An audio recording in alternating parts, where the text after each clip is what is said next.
Are you wondering why the curly girl method didn't work for you?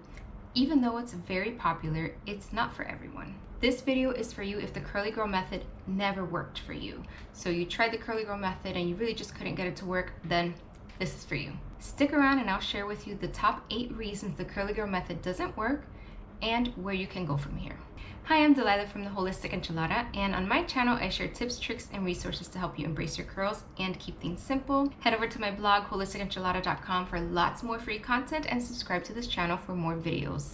Alright, so the top 8 reasons the curly girl method doesn't work are: your hair is already healthy, your hair needs silicones, your hair needs strong cleansers, you use products that are too heavy for your hair, or you used too much product, you didn't use gel or you didn't use enough gel, you were not washing often enough, you had buildup or you were using products that caused a lot of buildup, and the last one is that you quit too early. So let's dive into each one of these. All right, so first up, maybe your hair is already healthy. So the curly girl method, from what I have seen and come across, it seems to work really well for hair that is very damaged and is in some desperate need of care. So if it's really dry, it's really damaged, then it really is going to want a lot of that extra moisture and water that the curly girl method is giving it.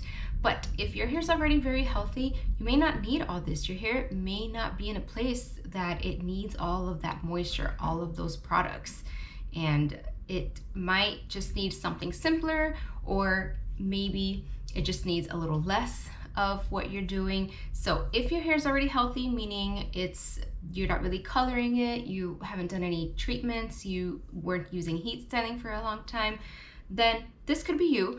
And if I were you, I would just try to use less product, use less moisturizing products, and try to simplify things a little bit. Don't worry about things like protein moisture balance and all the extra stuff that people obsess about, all the really lengthy routines. Just focus on a good cleansing shampoo, a good moisturizing conditioner, an optional leave-in or cream, and a good styling product, either a gel or a mousse with some good hold, and you should be good to go.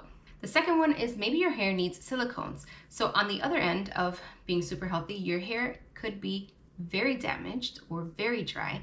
And in this case, silicones are actually a good thing. Now, I know the curly girl method talks all about how silicone is terrible. It just coats the hair and it doesn't help let the hair absorb other ingredients and other products. And yes, that can be true. However, you can remove silicones with a cleansing shampoo, clarifying shampoo, or just a stronger shampoo, and then your hair will readily accept any treatments you give it before you start using your styling products with silicones.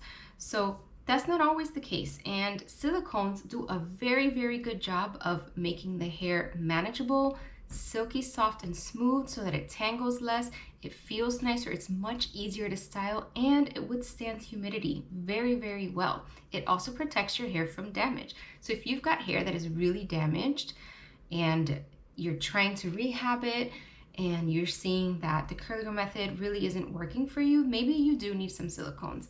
And I would modify things a little bit. I wouldn't just go crazy, layer tons of silicones on. I would kind of modify curly girl method a bit to fit you. So do a stronger shampoo. So maybe you can use a sulfate shampoo once a week if you're using products with silicones, or maybe you can use water-soluble silicones. So these are silicones that will dissolve regardless of the cleanser you're using. So they will wash out even with curly girl method friendly cleansers, shampoos, and such. So that could be another option. You could just use silicones sometimes, not all the time. I would recommend, if you're going to use silicones, you use it in your styling products, or maybe your conditioner. The things, if you use it in your conditioner, you're always going to have silicone in your hair. So if you condition your hair and you're trying to do a treatment or something after that, then you might have a little bit of buildup. So if you do want to use silicones because you feel like it really helps to manage your hair, do so. And just be sure that you're clarifying, and be sure that you're using your treatments before you apply anything with silicone, so that your hair is actually absorbing them and it's not just sitting on top of it. Now, as your hair gets healthier over time, you may not need these silicones anymore. They may start to weigh down your hair or just not work as well as they used to. And so at that time, you would just make the decision to change things up again according to what your hair needs. Okay, the third thing is maybe your hair needs stronger cleansers. So the curly girl method really focuses on co-washing and low lathering shampoos, which don't work for everybody. So if you've got a problematic scalp, or you have really fine hair or low density hair that's very easily weighed down, or you get product buildup very easily, so sometimes coarse or low porosity hair can have this problem, then you're gonna need a stronger shampoo, or you're gonna need to clarify way more often. So clarifying is not really curly girl approved because a clarifying shampoo is gonna have a sulfate in it, but I think it's something that you need to do on a regular basis regardless. So maybe if you are the person that you're washing your hair and you just feel like it's not really getting clean, it just stays really limp and weighed down and it's really soft, then you probably need stronger cleansers, and I would go with something much stronger. I would completely ditch co-washes if that's what you're doing. Go with something that lathers and introduce a true clarifying shampoo on a regular basis. I clarify once a week. You can try once a month and work down from there and see if you need it more often than that. Fourth is maybe the products you're using are too heavy for your hair, or you're simply applying way too much product for your hair. So this is kind of similar to the last one. If you style your hair and it's like really weighed down, it's not lasting, and not if it gets fluffy. So this is if it's like defined, but it gets stretched out over time, it looks weighed down, it looks a little bit dull, maybe it feels like when you touch it, it feels like really heavy with the product, then you're probably using too much, or you're using things that are too heavy. It's really important to understand your hair type and what your hair needs, and you need to assess your hair when it's clean with nothing on it.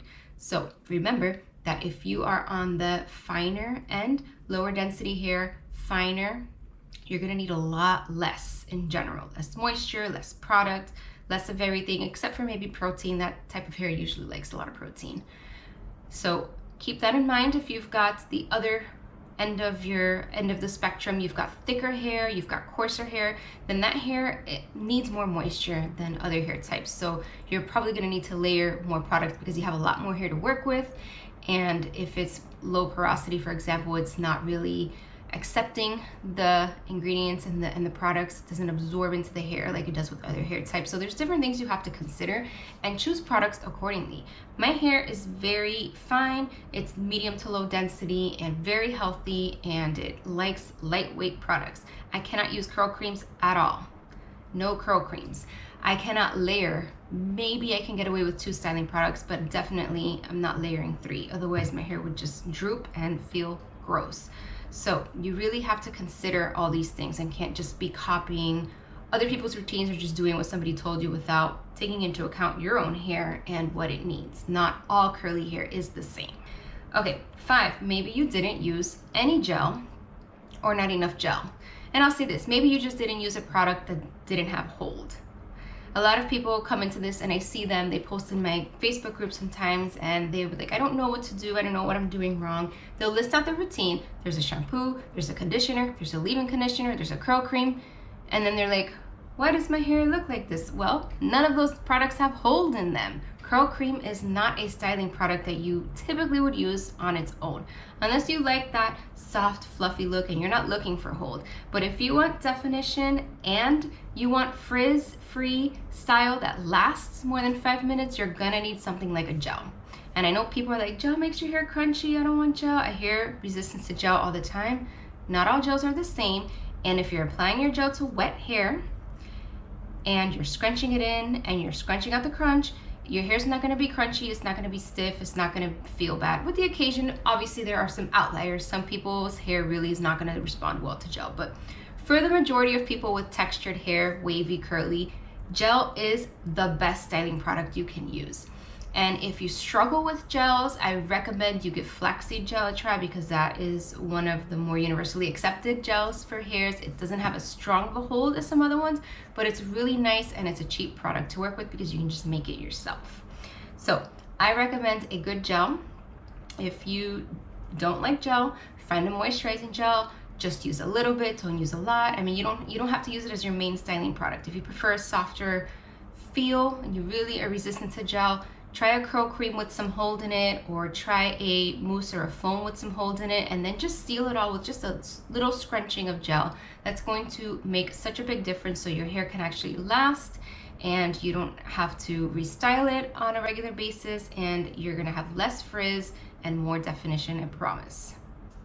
So also with that, make sure you're using enough gel. If you're just putting like a little pea-sized amount of gel in your hair and your hair is really long, that's not gonna cut it. So make sure that you're actually applying enough too.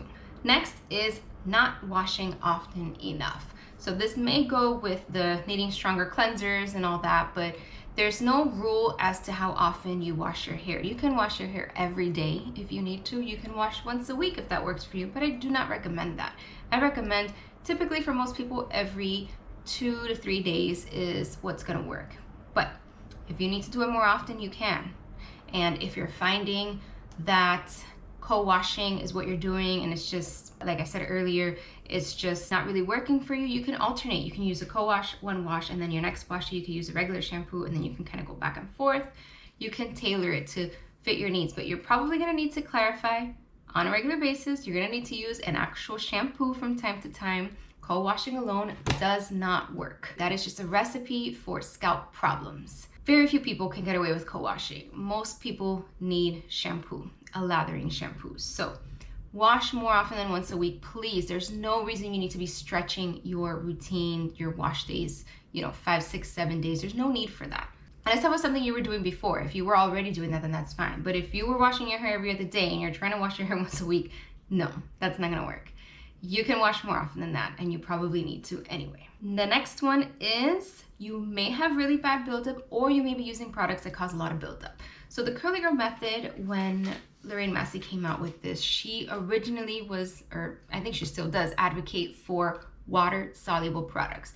What that means is that the products rinse off and they don't leave any buildup behind, or just minimal buildup. There's really no such thing as zero buildup. So water-soluble products do not include things like silicones and oils and stuff like that. Now, most products on the market are not water-soluble. You want a really true water-soluble line. Inner Sense is water-soluble with the exception of, there's like 1 or 2 products, I can't remember which ones. Raw Curls is water-soluble, Evolve is water-soluble, Mop Top is water-soluble. Most of the Giovanni Eco Chic line is, although I don't think they're all Curly Girl friendly because some have sulfates now. There's a couple other ones in there, but I will actually be doing a video on water solubility soon, so I can go into detail, more into detail on that. But basically, most lines are not water soluble. It's really difficult to make water soluble products that make your hair soft and prevent tangling and add definition and make your style last. It's very difficult, it's very expensive to use those types of ingredients that replace the synthetic forms that are much cheaper and readily available. So if you're using Cantu, Shea Moisture, even a lot of Curlsmith products, these products do cause buildup over time. And if you are not clarifying, then your hair's gonna start to look not ideal pretty quickly. So I recommend, if this is you, do a really good, strong clarifying wash.